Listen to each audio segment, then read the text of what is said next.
और अब एक ऐसी खबर जो आपकी सेहत की सत्ता से जुड़ी है। ये खबर उस विटामिन डी पर आधारित है जिसे स्वास्थ्य की सत्ता के लिए बहुत जरूरी माना जाता है। लेकिन अब इसी विटामिन डी पर एक खतरे वाला अलार्म बजा है जिसे हम आपको भी सुनाना चाहते हैं।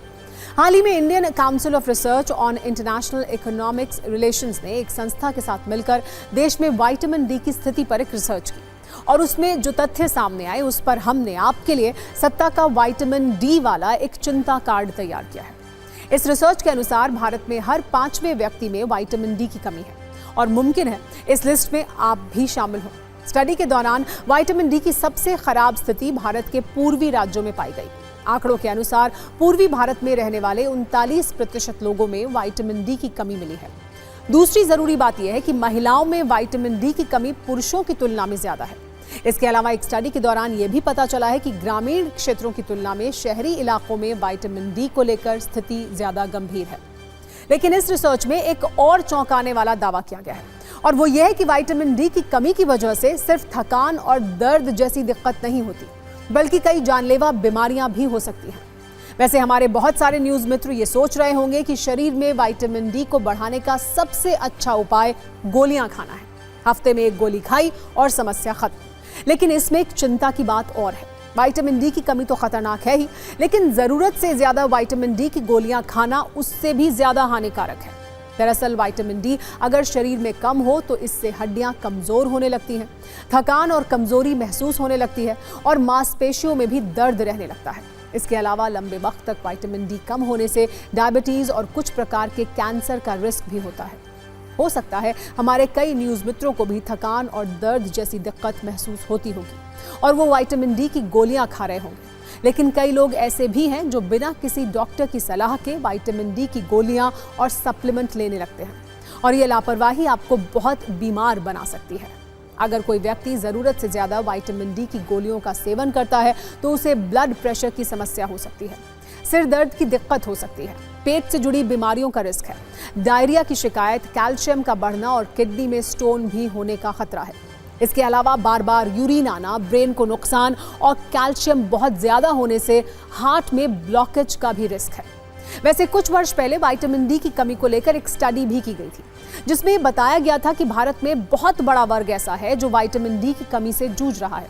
2020 की एक स्टडी में भारत में रहने वाले 76% लोगों में विटामिन डी की कमी बताई गई थी। वैसे विटामिन डी की कमी का इलाज सिर्फ गोलियां या इंजेक्शन ही नहीं है, बल्कि ऐसे कई सोर्स हैं जिनसे आप प्राकृतिक तौर पर विटामिन डी ले सकते हैं। अब जरा उन्हें भी आप नोट कर लीजिए। जैसे धूप को विटामिन डी का सबसे बड़ा और जरूरी स्रोत माना जाता है। इसके अलावा मशरूम, मछली और दूध में भी विटामिन डी की मात्रा काफी ज्यादा होती है। साथ ही अंडा और पनीर भी विटामिन डी ग्रहण करने का एक अच्छा जरिया है। लेकिन विटामिन डी के नेचुरल सोर्स के तौर पर डॉक्टर्स सूरज की रोशनी को ही संजीवनी मानते हैं। हालांकि गर्मी के मौसम में सूरज की गर्मी का सामना करने से बचें, वरना विटामिन डी बढ़े ना बढ़े हीट स्ट्रोक और दूसरी बीमारियां बढ़ने का रिस्क जरूर हो जाता है। वैसे डायबिटीज, ब्लड प्रेशर और विटामिन डी की कमी को नापने वाले जितने भी मानक हैं वो विदेशों में तय हुए हैं और उन्हीं को दुनिया में फॉलो किया जाता है। आए दिन इस बात को लेकर विमर्श भी होता है कि क्या इंटरनेशनल स्टैंडर्ड की वजह से ही भारत दुनिया की डायबिटीज कैपिटल है और भारत की एक बड़ी आबादी में विटामिन डी की कमी है।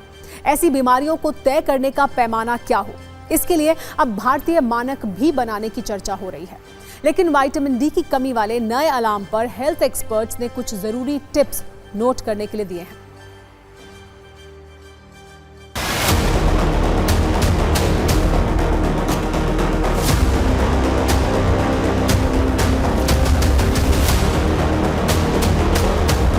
ये प्रॉब्लम बहुत बड़ी है हिंदुस्तान में।